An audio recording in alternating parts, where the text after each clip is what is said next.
ദുൽഹിജ്ജയിലെ ആദ്യ 10 ദിവസങ്ങളിൽ സ്വതക്ക വർദ്ധിപ്പിക്കൽ ശക്തമായ സുന്നത്താണ്. അപ്പോൾ ദുൽഹിജ്ജ 1 മുതൽ 10 വരെയുള്ള ദിവസങ്ങളിൽ നമ്മൾ സ്വതക്ക ചെയ്യണം.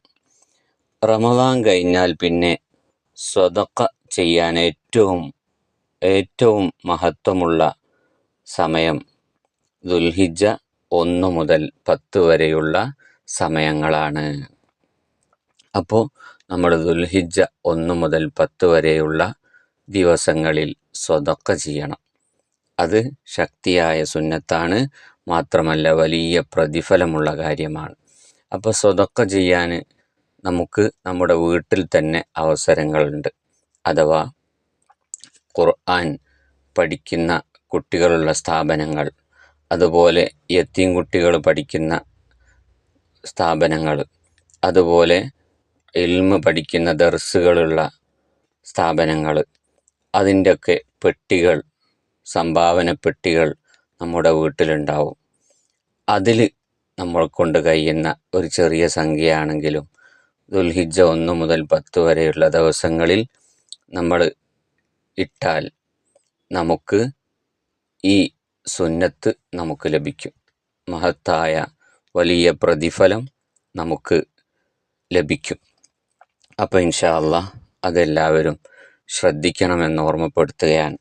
നമുക്ക് സ്വതക്ക ചെയ്താൽ കിട്ടുന്ന 4 നേട്ടങ്ങൾ ഞാൻ നിങ്ങളെ കേൾപ്പിക്കാം. ഒന്നാമത്തേത് അസ്വദഖത്തു തുത്ഫിഉ ഗളബർ റബ്ബി.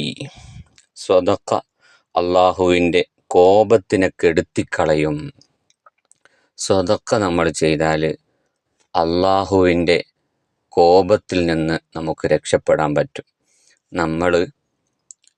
നമ്മളോട് അള്ളാഹുവിന് കോപിക്കേണ്ട എന്തെങ്കിലും തെറ്റുകൾ നമ്മളിൽ നിന്ന് വന്നു പോയിട്ടുണ്ടെങ്കിൽ ആ കോപം ഇല്ലാതാക്കാൻ സ്വതക്ക കൊണ്ട് സാധിക്കുന്നതാണ്. അപ്പോൾ നമ്മൾ സ്വതക്ക ചെയ്തതിൻ്റെ പേരിൽ അള്ളാഹു നമ്മളോട് കോപിക്കേണ്ട ഒരു കാര്യം, അതിൽ നിന്ന് അള്ളാഹു തആല നമ്മളെ രക്ഷപ്പെടുത്തും എന്ന്. മാത്രമല്ല, രണ്ടാമത്തെ ഗുണം എന്താണ്? വ തദ്ഫഉ മീതത്ത സൂഇ. ദുർമരണത്തിന് തൊട്ട് അള്ളാഹു തആല കാക്കുന്നതാണ്. അപ്പോൾ ചീത്ത മരണത്തിനെ തൊട്ട് അള്ളാഹു നമ്മളെ രക്ഷപ്പെടുത്തും. അപ്പോൾ നമുക്ക് സ്വതക്ക ചെയ്യുന്നതിലൂടെ നല്ല മരണം കിട്ടും. ചീത്ത മരണത്തിൽ നിന്ന് നമുക്ക് രക്ഷപ്പെടാൻ കഴിയും എന്ന്. ഇനി മൂന്നാമത്തെ ഗുണം എന്താണ്? അസ്വദഖത്തു തുത്ഫിഉൽ ഖതീഅത കമാ യുത്ഫിഉൽ മാഉൻ നാർ. തീയെ വെള്ളം കെടുത്തുന്ന പോലെ സ്വതക്ക പാപങ്ങളെ കെടുത്തിക്കളയും. തീ, അതിൻ്റെ മുകളിലേക്ക് വെള്ളം ഒഴിച്ചു കഴിഞ്ഞാൽ തീ കെട്ടുപോകും.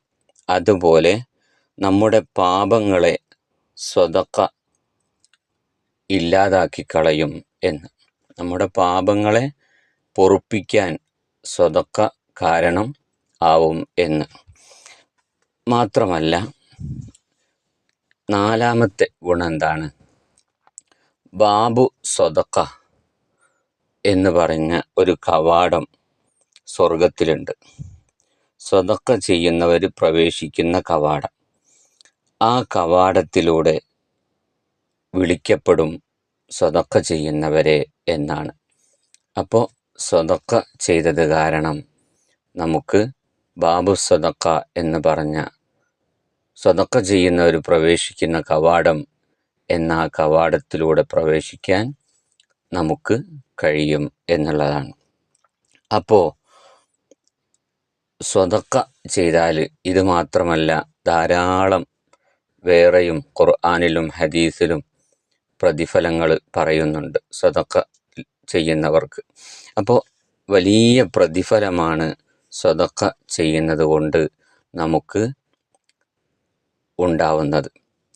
അപ്പോൾ ഇൻഷാ അല്ലാഹ് ദുൽഹിജ്ജ 1 മുതൽ 10 വരെയുള്ള ഈ പുണ്യമാക്കപ്പെട്ട ദിവസങ്ങളിൽ നമ്മൾ എല്ലാ ദിവസവും ചെറുതാണെങ്കിലും സ്വതക്ക ചെയ്യുന്ന കാര്യത്തിൽ നമ്മൾ ശ്രദ്ധിക്കണം എന്ന് ഓർമ്മപ്പെടുത്തുകയാണ്. ഇൻഷാ അല്ലാഹ് നമുക്ക് സ്വതക്ക ചെയ്യാനുള്ള സമ്പത്ത് അള്ളാഹു നൽകുമാറാവട്ടെ. നമ്മുടെ സമ്പത്തിലൊക്കെ അള്ളാഹു ബറക്കത്ത് ചെയ്യുമാറാവട്ടെ. സ്വതക്ക ചെയ്യാനുള്ള തൗഫീഖ് ഈ മഹത്തായ ദിവസങ്ങളിൽ പ്രത്യേകം അള്ളാഹു തആല നൽകി അനുഗ്രഹിക്കുമാറാവട്ടെ.